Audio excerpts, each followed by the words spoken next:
For today I shall regale you with information, facts, and a few fancies about myself, Dr. Benjamin Franklin. I was born a poor boy, number 15, 15 of 17 children. Can you believe? I was born January 17th, 1706. Now, those of you with even a paltry mathematical skill can surge forward in time and know that in the pivotal year 1776, I was a vital man of vigor at only age 70. I'm going to begin to tell you some facts about my early years. For the beginning of anything is most important, as the beginning of all of us are. My mother was Abia Folger Franklin. For many years, I thought her name to be Abida, for my mother read me the entire Bible many times over. But it was Abia Folger Franklin. She was my father's second wife. His first wife, Anne Child, gave my father 7 children before she died, most likely of exhaustion. But my father found a wonderful second wife in my mother, Abia Folger. Abia Folger was a saint. I know that you hear young men call their mothers a saint, but my mother was truly a saint. Everything good, everything proper, everything full of character and integrity I learned at my mother's knee. But conversely, my father Josiah Franklin, everything bad and small and petty and evil I learned from my father. Now, my father, as I said, brought to his second marriage 7 children, a ready-made family. But my mother, God bless her soul, welcomed them and treated them with great equanimity. And I, number 15, the last, the youngest son, I was her favorite. And in my mother, she fostered a love of women. She was God's angel to me. She taught me to read by age 3. Yes, I was destined to be a child protege. I was enrolled in Boston Latin Grammar School, Boston, where I was born. And my father, Josiah Franklin, had a candle and soap making business in Boston. Now you may say, what in the world do candles and soaps have to do with one another? But they both come from animal fat and tallow, and they both have a little perfumery added and a little coloring, and there you have it. Candles, of course, have the wicks placed in them, which I was to find later in life I had no talent for doing, placing those wicks. My father used to say, of course anyone can place a wick straight, Lee, but he found that there were some who could not. My wicks were much more creative as they zigzagged down the candlestick. And of course, soaps. Soaps and candles. In his business, there was a huge vat of this tallow mixture with a little perfumery and a little coloring added, and the heat of the place was horrendous. And the paddle wheel that churned that mixture to keep it from solidifying before it could be poured into the forms for the soap and the candles with the wicks. It had to be kept turning. So my father, in his infinite wisdom, though I was destined to become an excellent scholar, pulled me from Boston Latin Grammar School to become an indentured servant. Yes, I was his child. I was his flesh and blood. But back in the 1770s, you see, parents literally owned and controlled their children to do with whatever they saw fit. Now, I had a step brother from my father's first family. As I have said to you, he brought to the union with my mother 7 children, and the eldest son was James. James detested me, and my father detested me, only slightly less. When my father would enter the room and see me sitting with my head upon the knee of my mother, and she reading to me, dearest, dearest mother, Abia Folger Franklin, his expression would alter and change instantly, and the hatred and malice and envy. You see, he wanted no competition with my mother's affection. He gave her 10 children, so that in all Josiah fathered 17.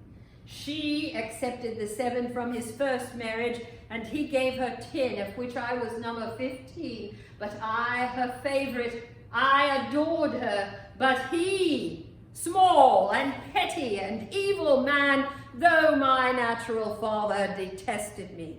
And so there came an opportunity for my brother, James, my half-brother, had a newspaper in this colonial New England.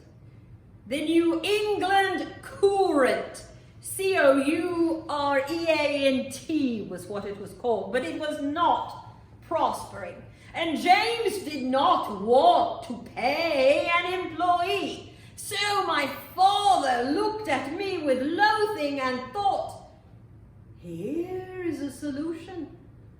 I will bind Benjamin Franklin to James Franklin, and Benjamin will be out of the home. I will not have to come downstairs and see him looking lovingly at my mother, nor see her looking so tenderly and lovingly at Benjamin. And so my father made out a legal document for 7 years. 7 years. I was to be an indentured servant, legally bound to working for my brother at the New England Courant newspaper. One of the lessons I will share with you today, ladies and gentlemen of all ages here, is that you must not ever give up. No, indeed, you must persevere, even in the worst of times when you face physical calamity and tragedy. For James beat me on a regular basis,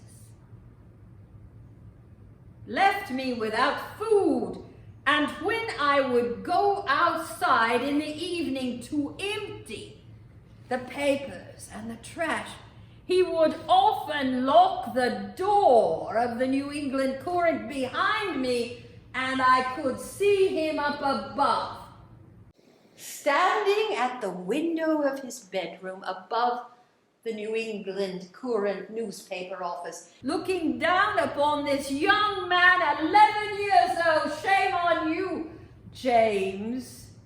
but he would not unlock the door. Many the night I slept on the street.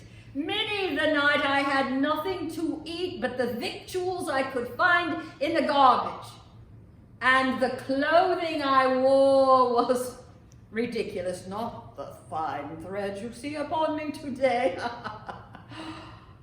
All I could find was what I could find and make do with in the garbage, and that became my life. I was to have 7 years, and it was legal. Legal. If I ran away, I was a criminal. But you know what? Ladies and gentlemen of all ages here today, the Lord blesses us just as my dear mother had told me. One of her favorite verses, "For I know what plans I have for you, plans to prosper and uplift you." That's what the Lord says to us. We don't know those plans. I didn't know those plans. I knew I was in hell itself. But I was learning the newspaper trade, and it was to be the bulwark of my life forever. James wanted me to set the type. He never was pleased with how quickly I set the type, and he would take the typesetting ruler, a span of this long and 3 inches wide wood, and he would come and hit my knuckles and hands. They were black and blue, as black and blue as the palms and fingers of the type with which I set those papers. But I grew. I soon learned the newspaper business, and friends and neighbors, truth had nothing to do with it. Oh no, truth had nothing to do with that headline that James called a hook. A hook indeed, for the newspaper hawkers would stand upon the street and call out that headline, trying to sell all of their newspapers. So I set the type. I hung the papers to dry. At night I kept the fires going to keep those papers drying, so that in the morning they were taken down and hawked upon the street. I knew as I grew older that I had the ability to write. I had been a brilliant student in Boston Latin Grammar School. I went to James, my half-brother, praise Lord, half-brother. James, I know that I can write for the New England Current. Will you allow me to? It couldn't do anything but to improve the circulation and make us more money. But my brother,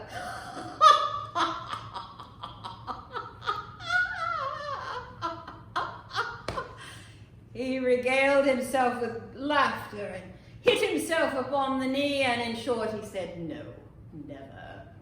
And he hit me and threw me out into the street. But I persevered. That is another skill that you must learn.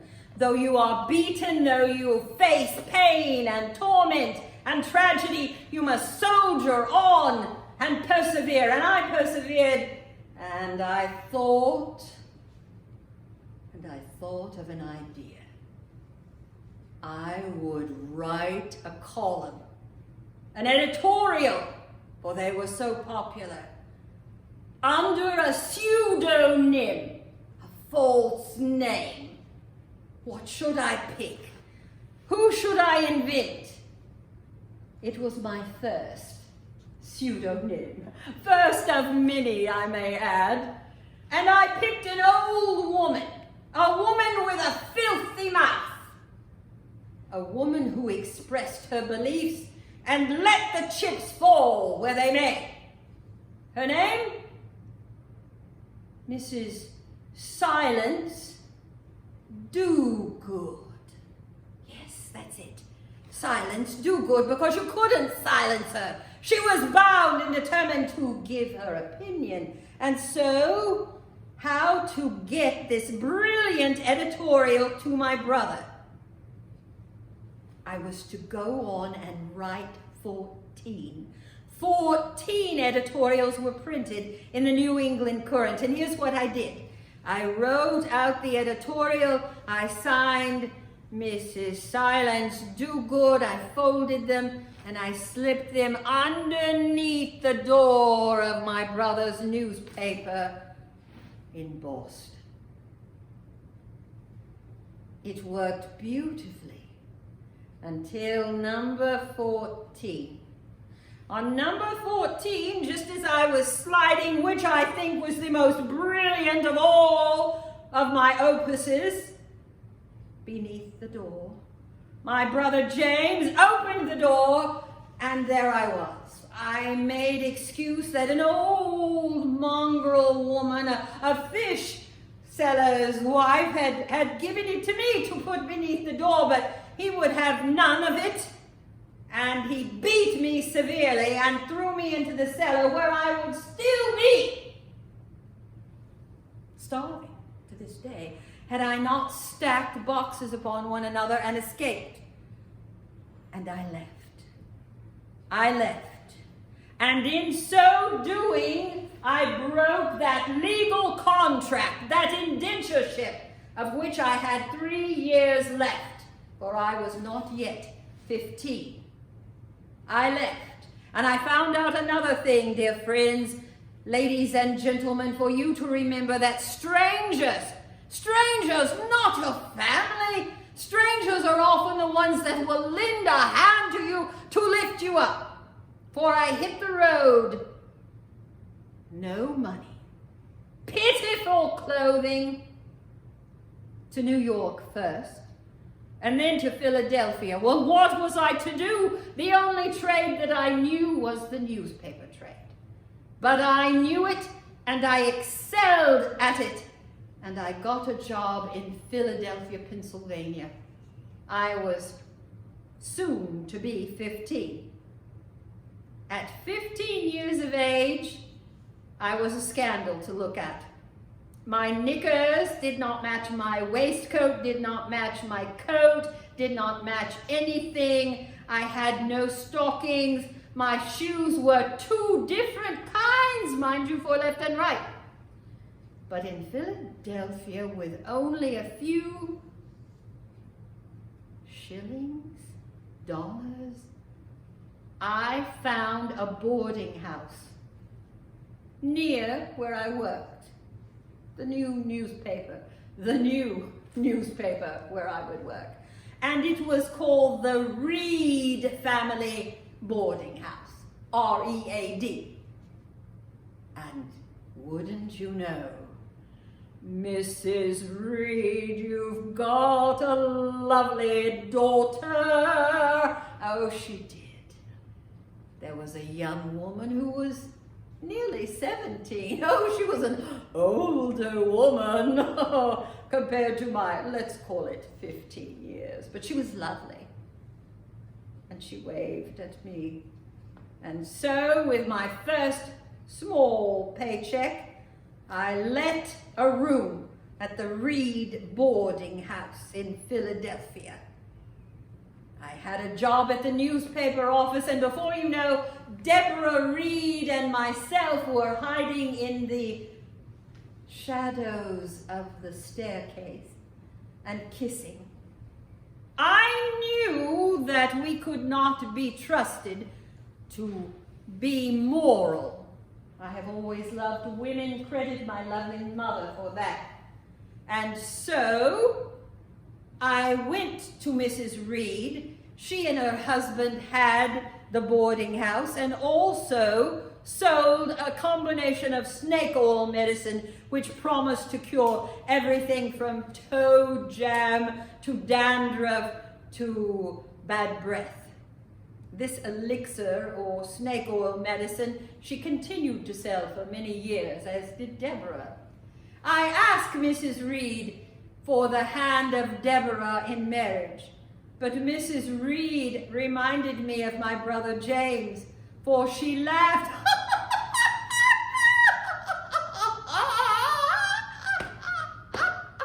heartily and said, "No, forget it." When I reminded her that we could both share my room and I would continue to work at the newspaper office, more frivolity. And so I found that I had to leave Philadelphia. That was a chapter I bid adieu. I had been told by the governor himself that I might find employment and success in England, across the Atlantic, which they called the Pond. And so I worked my passage across the Atlantic. I wrote to Deborah often before finally telling her to find another, that I would be away for many years, but that I loved her. Deborah Reed reminded me of my wonderful mother, Abaya, so much so.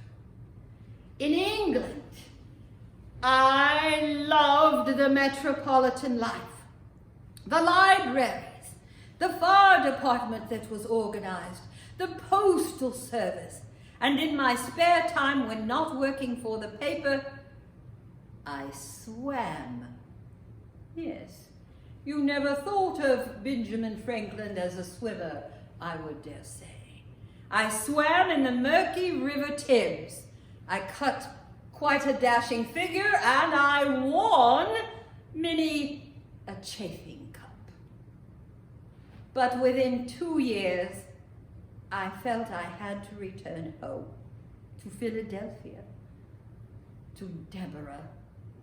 When I returned home to Philadelphia, when I met with Deborah, I had a fair-sized savings. I again postured marriage, only to find out she had already been married to a ne'er-do-well who took advantage of her and stole her dowry and was off, absconding with it, and had not been heard of.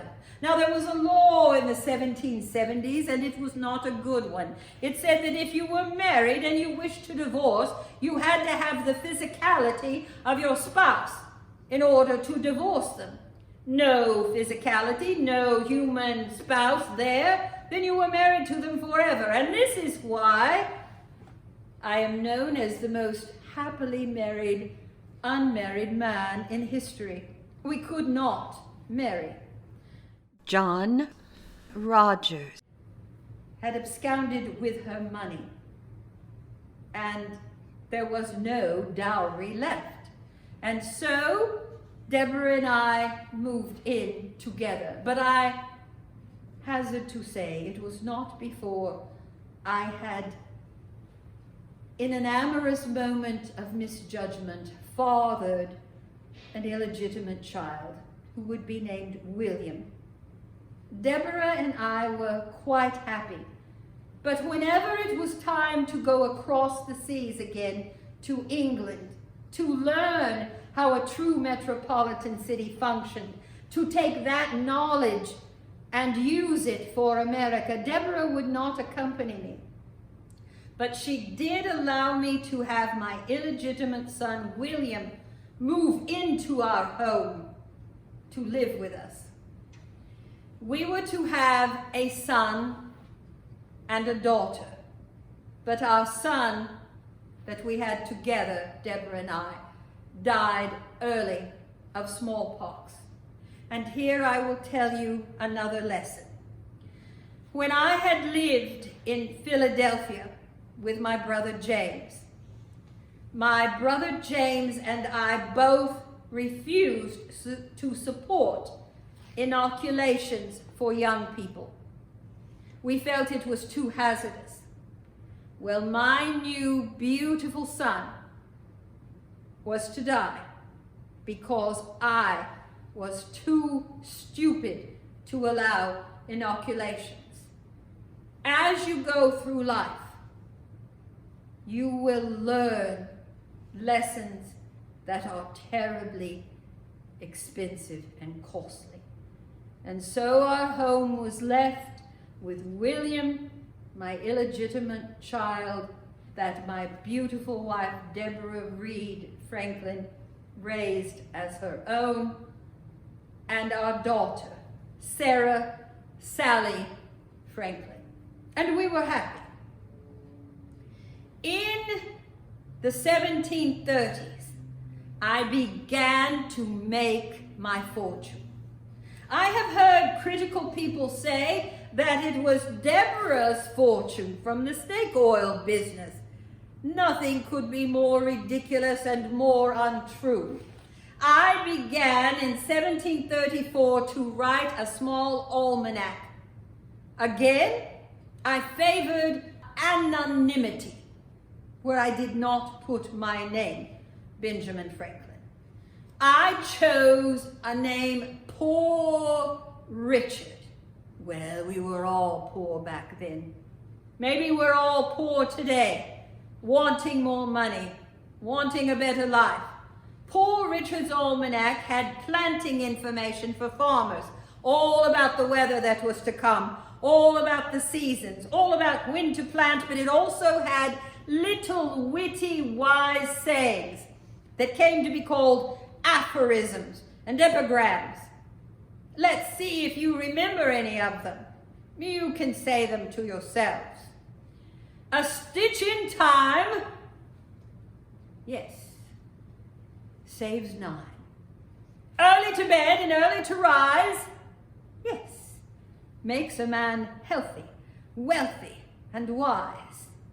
Fish and visitors smell after 3 days. Well, that little Poor Richard's almanac I kept going for 25 years. And do you know what?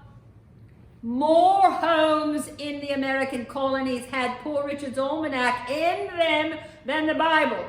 I'm not saying that's a good thing, I'm just saying that's a fact. Then I began to invent. I'd always had an inquisitive mind. I came up with a small little pot-bellied stove. I named it the Franklin stove, and it was very good. It excelled at putting out heat. More money. I developed the flexible catheter. Now, for those of you that have ever had to have a catheter, if it weren't flexible, how would you like it? You wouldn't. I developed bifocal glasses so that you didn't have to have 2 pairs when you sat and read. One for looking at other people at a distance, and one for seeing that print up close. Bifocal glasses were ingenious. I have several pair myself. The harmonica. Wow! Mozart and Beethoven loved it. And soon every musician thought they had to have one. And guess what else I invented? My mother didn't have one. But when she held her little Frankie, little Benny, she rocked in that straight chair. So I developed curved runners. I invented, I gave you the rocking chair so that when you have your little ones, rock them to sleep. In the interim, I became a Freemason. I became the Grand Mason of Philadelphia. I headed for Postmaster General after I began the first libraries from my visits to England. I developed a fire department with a bucket brigade. When the siren was sounded, the people came out of their houses to help one another. God help us all if we ever stop helping one another. So I contributed.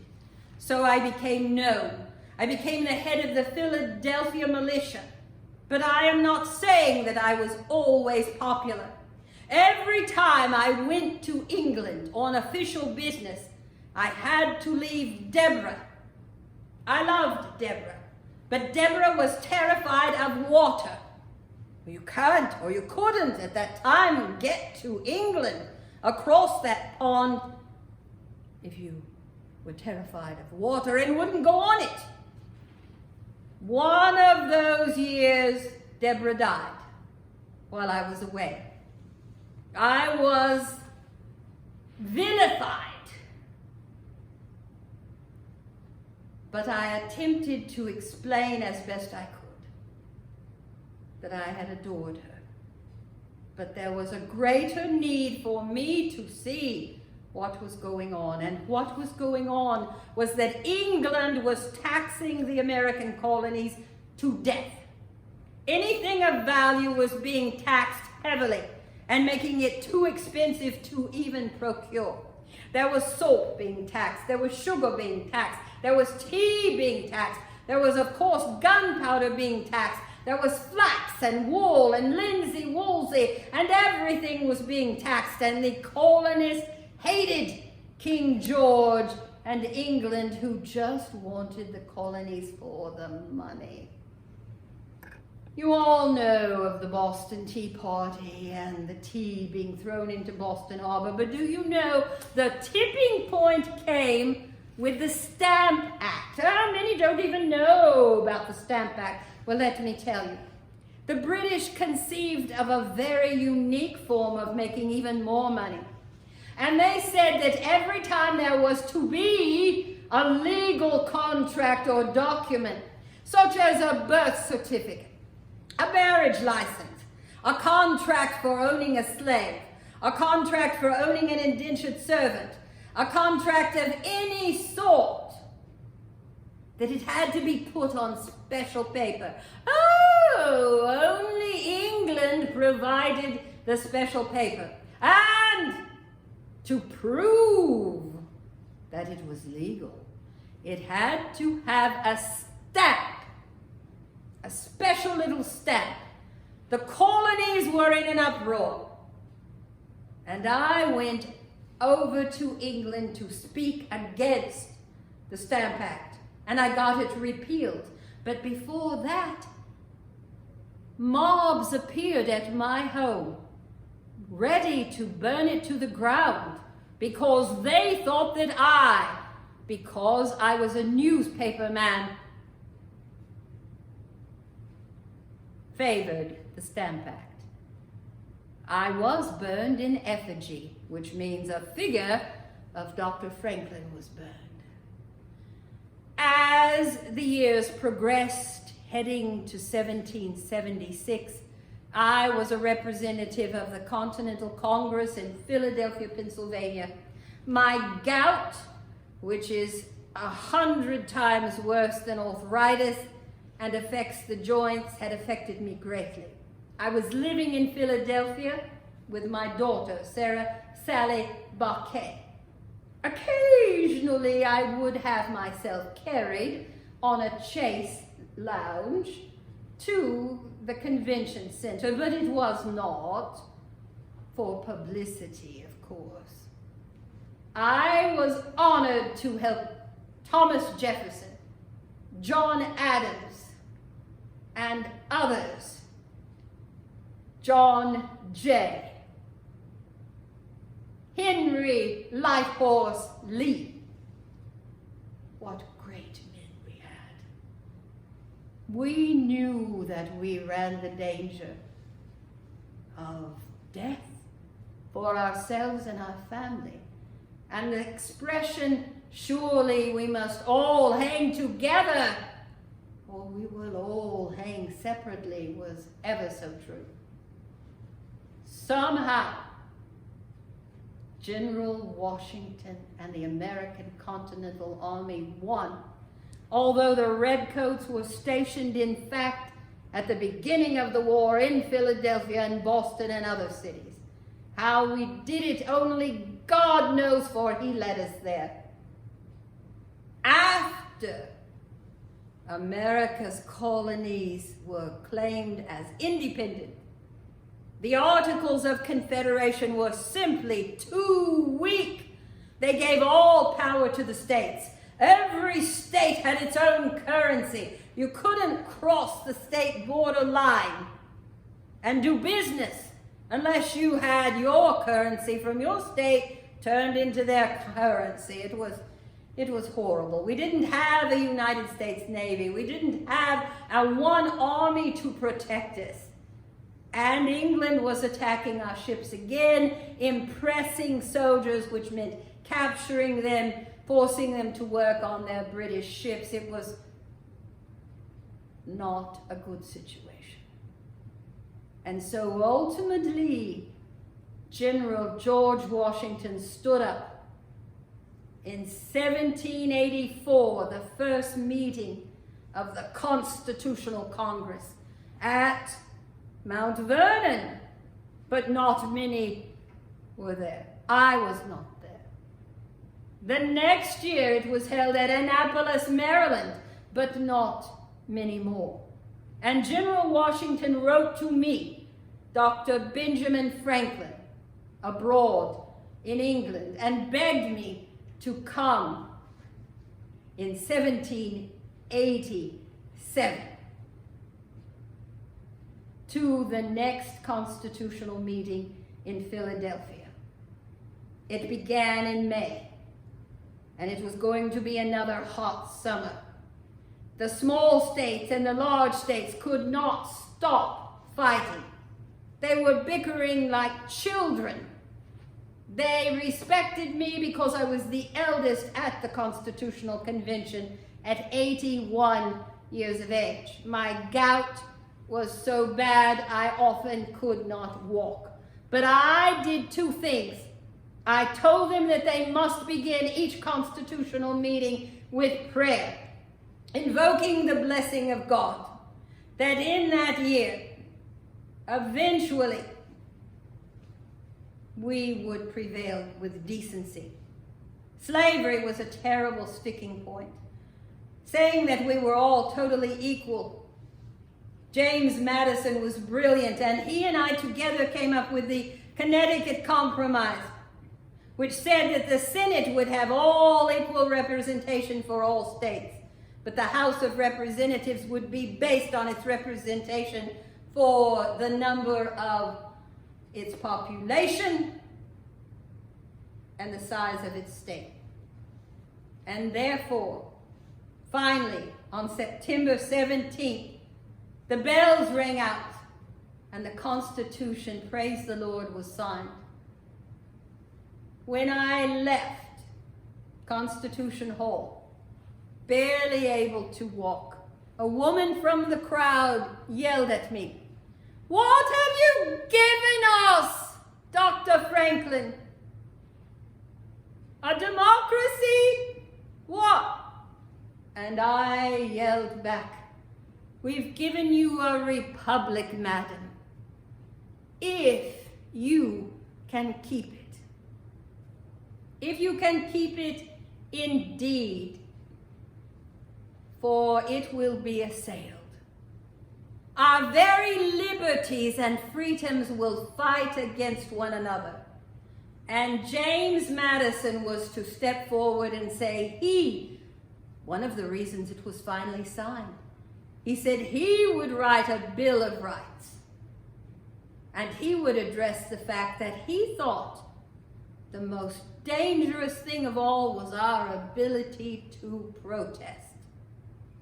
James Madison said that our freedoms might ultimately destroy us if we did not have the character to stand up for what we knew. Everyone knows in their heart what is right, but we must stand up for it and fight against those who would drag us down. Pray God, there are always more people with character than without. I, a poor boy who never finished school, who was beaten by my own half-brother, signed into virtual slavery by my own father, I was afforded degrees from Harvard and Yale, from St. Andrews, from Oxford. I am Dr. Benjamin Franklin, and I pray that we keep this republic.